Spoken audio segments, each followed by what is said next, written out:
tout peut basculer d'un moment à l'autre et que rien n'est sûr dans la vie.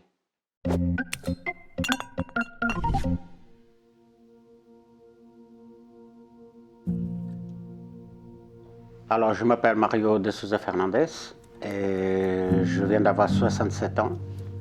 Mon accident a eu lieu quand j'allais avoir 61 ans, donc ça fait maintenant 6 ans passés. J'étais carreleur pendant 40 ans.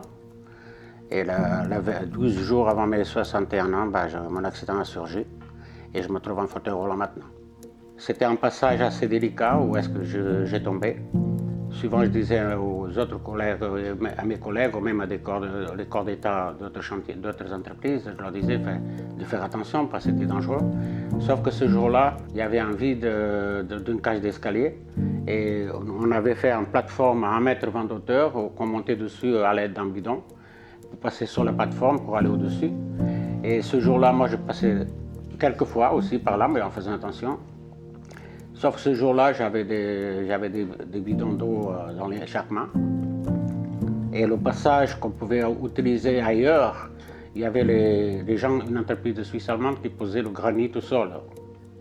Et moi, en tant que carreleur, je ne pouvais pas me permettre de marcher sur le travail des autres confrères. Donc, je me suis vu obligé de passer par là et c'est comme ça que s'est produit l'accident. J'ai glissé avec ce bidon et puis je suis parti dans le vide et je me suis trouvé à 4,50 m plus bas, en tapant avec le dos sur les marches, et c'est là que j'ai fichu en l'air ma belle épinière. J'ai senti tout de suite que c'était grave parce que dans la chute, j'ai voulu bouger les bras ils bougeaient bien, et j'ai voulu bouger les jambes, et les jambes n'ont pas obéi. Et j'ai senti des douleurs énormes, alors que les jambes ne fonctionnaient plus.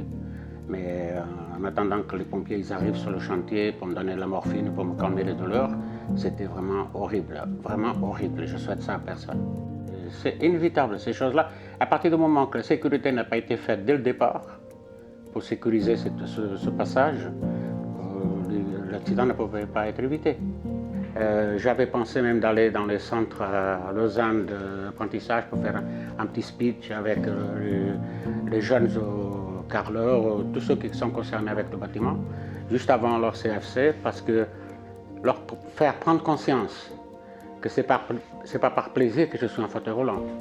Je suis en fauteuil roulant parce que j'accepte ma vie, j'accepte ma condition, mais que ce n'est pas toujours très joyeux. Surtout au réveil le matin, quand on se réveille et qu'on voit un fauteuil roulant à côté de soi dans son lit, c'est pénible ça. Et donc j'aurais aimé que les jeunes générations et les générations présentes maintenant déjà sur les chantiers, qui prennent conscience qu'ils peuvent bouleverser leur vie et la vie de leur famille quand ils se trouvent en fauteuil roulant. Et ce n'est pas parce qu'ils vont prendre 5 minutes à réfléchir que leur patron va les engueuler. On va leur envoyer une lettre recommandée. Non, non. 5 minutes à réfléchir, ça peut éviter parfois des graves accidents. Ouais. Parce que si on se croit plus fort, non, c'est une erreur. Vous savez, il n'y a pas de gens forts ni de gens faibles. Les gens forts, s'ils veulent démontrer qu'ils sont forts parce qu'ils peuvent prendre des risques, c'est de la stupidité humaine, tout simplement. Il n'y a pas d'autre mot. Tout peut basculer d'un moment à l'autre. Et que rien n'est sûr dans la vie. C'est à nous de faire attention, d'éviter que les problèmes puissent arriver. Mais je risque de vous choquer, vous savez, parce que je le dis souvent à mes amis, ça. Bien sûr, j'aurais voulu éviter l'accident. Mais j'aime tellement ma vie que je mène aujourd'hui.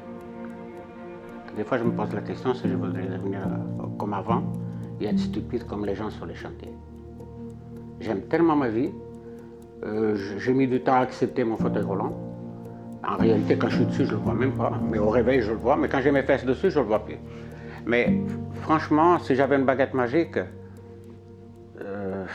oui, éviter l'accident, oui, j'aurais voulu l'éviter.